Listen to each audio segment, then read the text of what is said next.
এরকম যদি এরকম আরো যদি আফটার শক রিয়েলি হইতে থাকে আরো ৫-৭ দিন হবে, এবং এরকম ঘন ঘন হলে পরে বড় কিন্তু একটা মেইন শকের কিন্তু আপনার সম্ভাবনা রয়েছে।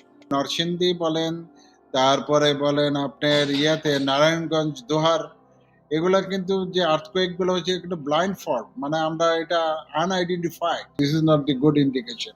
প্রেশার ডেভেলপড হচ্ছে, লক ছেড়ে যাচ্ছে, এবং আসল লকটা ছেড়ে গেলে বিরাট ধরনের বড় ধরনের ভূমিকম্প হওয়ার সম্ভাবনা রয়েছে। এত ঘন ঘন ভূমিকম্প কেন হচ্ছে? ছোট ভূমিকম্পগুলো কিসের ইঙ্গিত দিচ্ছে? জানতে চেয়েছিলাম অগ্নি ও দুর্যোগ ব্যবস্থাপনা বিশেষজ্ঞ AKM শাকিল নেওয়াজের কাছে। কালকে একটা কিন্তু বড় ধরনের মোটামুটি মিডিয়াম ইয়াতে আর্থকোয়েক হয়েছে 5.7 রিক্টার স্কেলে। এটার ফলেতে আপনার লগ যেটা ছিল প্লেটের, এটা কিন্তু ছুটে গিয়েছে, এবং ছুটে যাওয়ার ফলে প্লেটটা কিন্তু মুভ করতেছে। স্ট্রেস এবং স্ট্রেন বলতে দুইটা ওয়ার্ড আছে, যেটা হলো কম্প্রেশনাল, সেটা চাপ সৃষ্টি করেছে, এই প্রেশারটা বিভিন্ন জায়গায় ডাইভার্ট হয়ে গেছে, এবং এই প্রেশারগুলো বের হওয়ার জন্য কিন্তু যে ক্র্যাক বা ইয়ে আছে তার মাধ্যমে কিন্তু বের হয়ে যাচ্ছে, এবং যখনই বের হয়ে যাচ্ছে তখনই কিন্তু আপনার শক হচ্ছে। এই যে ঘন ঘন শক হয়েছে, অনেকগুলো ইন্ডিকেশন এর ভিতরে রয়েছে। সাধারণত এই ইন্ডিকেশনের ভিতরে একটা বলা হয়ে থাকে যে বড় ধরনের আর্থকোয়েক এটা হইতে পারে, এটা একটা ইন্ডিকেশন। দ্বিতীয় হলো ওই এলাকার যদি টেম্পারেচারে কোনো ফ্ল্যাকচুয়েট হয়, সেটা কিন্তু আরেকটা ইন্ডিকেশন, কিন্তু সেটা পরিমাপের আমাদের কিন্তু যন্ত্রপাতি রয়েছে কিনা এটা বিক করছে। আরেকটা হলো, তৃতীয় হলো গ্যাস এর পরিবর্তন। যেমন র্যাডন একটা গ্যাস, এই ভূমিকম্প হলে পরে র্যাডন গ্যাস বের হয়, মিথেন গ্যাস বের হয়, এটা পরিমাণ যদি অনেক বেশি পাওয়া যায় তাহলে করে এটাও ইন্ডিকেশন। তারপরে হলো যে পানির লেভেলের পরিবর্তন হয়ে যাবে। তারপরে হলো যে ইলেকট্রোম্যাগনেটিক একটা ডিস্টারবেন্স আছে ফ্রিকোয়েন্সি, এটা যদি ডিস্টারবেন্সটা হয় তাহলেও কিন্তু এই ইন্ডিকেশন। তো অনেক কিছু নিয়েই কিন্তু আপনি একটা বড় ধরনের কিন্তু আপনার এই অ্যাসেসমেন্টটা করতে হবে, কিন্তু আমরা খুবই দুর্বল, আমাদের এই ইনস্ট্রুমেন্ট বা রিসার্চের কোনো কিছু নাই। যদি এরকম আরো যদি আফটার শক রিয়েলি হইতে থাকে আরো ৫-৭ দিন হবে, এবং এরকম ঘন ঘন হলে পরে বড় কিন্তু একটা মেইন শকের কিন্তু আপনার সম্ভাবনা রয়েছে। সাম্প্রতিককালে দেখেন নরসিংদী বলেন, তারপরে বলেন আপনার ইয়াতে নারায়ণগঞ্জ, দোহার, এগুলা কিন্তু যে আর্থকোয়েক গুলো হচ্ছে কিন্তু ব্লাইন্ড ফল্ট, মানে আমরা এটা আনআইডেন্টিফাইড।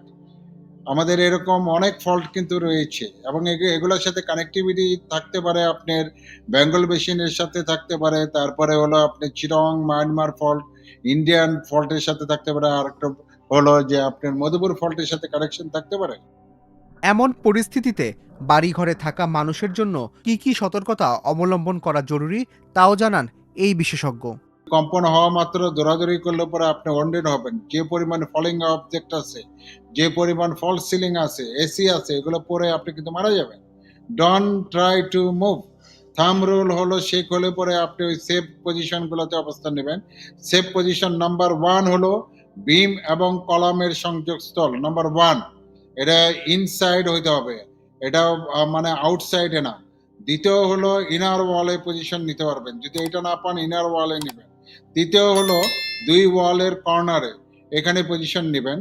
এই জায়গাগুলোতে যদি পারেন খুব শক্ত একটা আপনার রাখবেন, যেটা হলো যে টেবিল আপনি রাখতে পারেন খুব শক্ত, কাঠের যদি থাকে এরকম, আর রাখবেন সোফার যে কুশন থাকে এরকম, অথবা হেলমেট রাখবেন, যাতে কোনো অবস্থায় অবজেক্ট যাতে আপনার মাথার উপরে না পড়ে আপনাকে ওয়ান্ডেড করতে পারে। You need to save your head.